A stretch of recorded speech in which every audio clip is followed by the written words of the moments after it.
देखिए, एक बहुत बड़ा कन्फ्यूज़न है कि आज के टाइम पर पेंशनर्स को एक कन्फ्यूज़न है कि क्या उनकी पेंशन कटेगी? कहने का मतलब है कि क्या पेंशनर्स का पेंशन कम हो सकता है? तो दरअसल बात ये है कि क्या स्पर्श पेंशन पोर्टल वाले या फिर जहाँ से आपका पेंशन आता है, अब तो आपको पता ही है कि जिनका डेटा स्पर्श पेंशन पोर्टल में माइग्रेट हो गया है, तो उनका पेंशन स्पर्श से आ रहा है और जिनका पेंशन अभी माइग्रेट नहीं हुआ है, तो उनको अभी बैंक से पेंशन मिल रहा है। तो अब ऐसे में स्पर्श या फिर बैंक से आपका पैसा कट सकता है क्या? इसको आपको अच्छे से समझना होगा। देखिए, यहाँ पर एक बात ये भी आती है कि फॉर्म 16 यानी कि फॉर्म 16 आईटीआर हम कैसे फाइल करेंगे, तो सारी चीजें मैं आपको स्टेप बाय स्टेप बताऊंगा। और जैसा कि आपको पता है कि मेरी हमेशा ये कोशिश होती है कि मैं आपको सारी इंफॉर्मेशन प्रैक्टिकली बताऊं, स्टेप बाय स्टेप बताऊं। इसलिए सबसे पहले आपसे रिक्वेस्ट है कि अभी तक आपने ईटीएच इंडिया चैनल को सब्सक्राइब नहीं किया है, सब्सक्राइब जरूर कीजिए, बेल आइकन को दबाइए सो दैट ऐसे लेटेस्ट इंफॉर्मेशन आपको हमेशा मिलते रहे। अब चाहे बात हो स्पर्श पेंशन पोर्टल को ऑपरेट करने की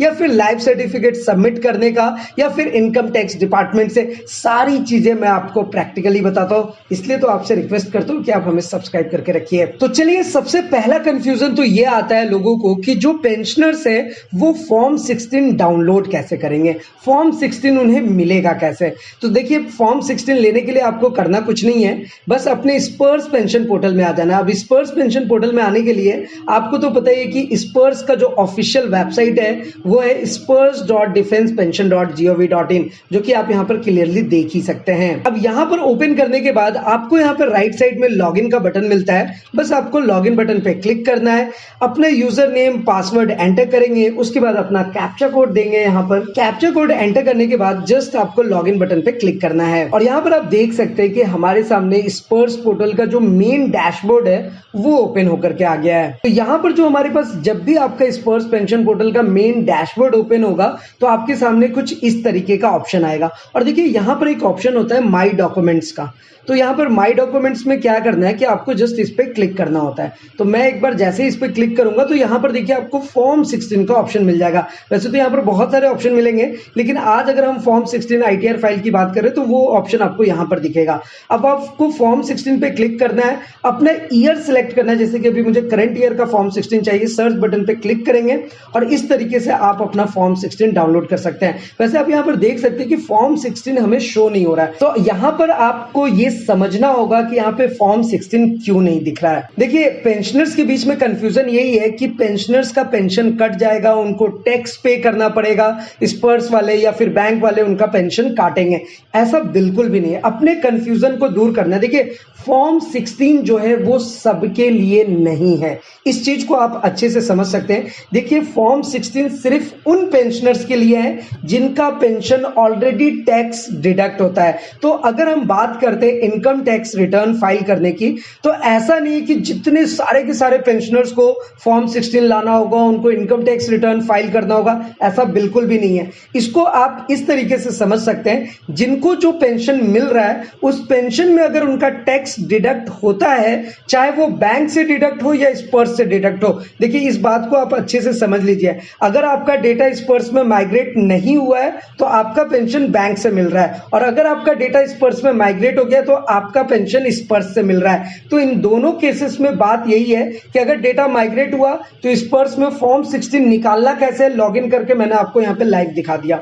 दूसरी चीज कि अगर आपका पेंशन माइग्रेट हुआ ही नहीं है डेटा, तो आपको तो पेंशन बैंक से मिल रहा है। तो ऐसे में आपका जो पेंशन बैंक से मिल रहा है तो फॉर्म 16 जो अवेलेबल कराएगी वो आपकी बैंक कराएगी, और वहां से आप फॉर्म 16 फिलअप करके अपना जो भी आपको इनकम टैक्स रिटर्न फाइल करना है वो कर सकते हैं।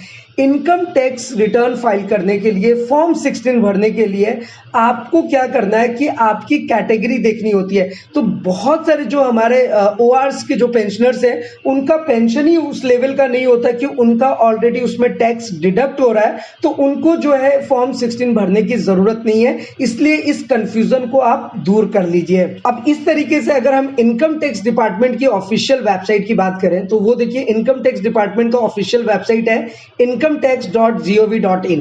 अब यहाँ से आप ITR अपना फाइल कर सकते हैं। देखिए ITR आप कोई भी फाइल कर सकता है, लेकिन फॉर्म 16 की जहां तक बात है वो उन्हीं के लिए है जिनका टैक्स डिडक्ट हो रहा है। अब जिनका टैक्स डिडक्ट हो रहा है वो इनकम टैक्स के ऑफिशियल वेबसाइट पे आकर के अपना रिटर्न फाइल कर सकते हैं। इनकम टैक्स के वेबसाइट पे आकर के अपना रिटर्न फाइल कैसे करेंगे, इसके लिए भी हमने ATH इंडिया के चैनल पे सारे ट्यूटोरियल्स प्रैक्टिकली बता रखा है। अब जब आप इनकम टैक्स के ऑफिशियल वेबसाइट पे आएंगे तो यहाँ पर आपको फॉर्म 26 या फिर AI का रिपोर्ट डाउनलोड करना होता है। अब इनके बारे में मैंने डिटेल में ऑलरेडी बताया हुआ है, तो मैं वहां तक तो नहीं जाऊंगा, लेकिन मैं आपको इतना जरूर कह सकता हूं कि आपका ये कंफ्यूजन दूर हो जाना चाहिए। यहाँ पर यह कहा जाता है कि 20 जुलाई आखिरी तारीख है आपका फॉर्म 16 भरने का, तो वहां पर आपको घबराने की जरूरत नहीं है। जिनका डेटा स्पर्श में माइग्रेट हुआ है वो आप अपना खुद से लॉगिन करें, और मैं इसलिए तो आपको सिखाता हूं कि आप लॉगिन खुद से करें। जो हमारे पेंशनर्स बहुत ज्यादा बुजुर्ग हो गए हैं वो अपने घर में किसी भी यंग बच्चे को बोलेंगे वो आराम से लॉगिन कर सकते हैं और उनके सारे डेटा को देख सकते हैं। तो यहां पर आपको क्या है कि आप लॉगिन करके अपना फॉर्म 16 पे जाएंगे और यहां से आपको जस्ट ईयर सेलेक्ट करना है और सर्च बटन पे क्लिक करना है। अगर आपका फॉर्म 16 अवेलेबल होगा आपको यहां पे दिख जाएगा, अदरवाइज आपको शो नहीं होगा। तो मुझे उम्मीद है कि आपको ये कॉन्सेप्ट समझ आ गया होगा कि पेंशन में से आपका पेंशन ना कम होने वाला है ना कटने वाला है। हाँ, जिनके पेंशन में टैक्स की एलिजिबिलिटी बनती है तो उनका टैक्स कटेगा और उन्हीं को फॉर्म 16 भरना है। जिनका टैक्स नहीं कट रहा है उनको फॉर्म 16 भरने की जरूरत नहीं है। वैसे आपको एक चीज तो और कहूंगा कि आप अपने लाइफ सर्टिफिकेट का आइडेंटिफिकेशन स्टेटस जरूर चेक करें, जो कि आप जैसे ही लाइफ सर्टिफिकेट पे क्लिक करेंगे तो यहां पर देखिए आपका आइडेंटिफिकेशन ड्यू डेट आता है। तो जैसे यहां पर आइडेंटिफिकेशन ड्यू डेट कब का है, 31 अक्टूबर 2023 का। तो वैसे ही आपको देख लेना है। अगर आपका लाइफ सर्टिफिकेट अपडेटेड नहीं है, ड्यू डेट पहले का आ रहा है, जल्दी से जल्दी फटाफट आप अपना लाइफ सर्टिफिकेट जरूर अपडेट करें। इसके बारे में तो हमने काफी डिटेल में वीडियो बनाया हुआ है और हमने वहां पे ये भी बताया कि किस तरीके से आप अपना सिर्फ मोबाइल फोन इस्तेमाल करके अपना लाइफ सर्टिफिकेट आसानी से सबमिट कर सकते हैं। तो चलिए फिलहाल हम करते हैं अपने स्पर्श पोर्टल को लॉग आउट, और इससे रिलेटेड अगर आपको कोई और इंफॉर्मेशन चाहिए, किसी भी टाइप का क्वेरीज हो, क्वेश्चंस हो, आपको पता है कि आप हमारे साथ नीचे कमेंट करके पूछ सकते हैं। साथ ही साथ अगर आप अपना कोई एडवाइस देना चाहते हैं, कोई सुझाव देना चाहते हैं, हमारे साथ जरूर शेयर कीजिए। तो फिलहाल आज के इस वीडियो में इतना ही, फिर मिलते हैं किसी नेक्स्ट इंटरेस्टिंग वीडियो में। तब तक के लिए सलाम दुआ और प्रणाम, सत श्री अकाल। Keep watching, keep smiling. अपना और अपने साथ सबका ख्याल रखिए। जय हिंद, वंदे मातरम।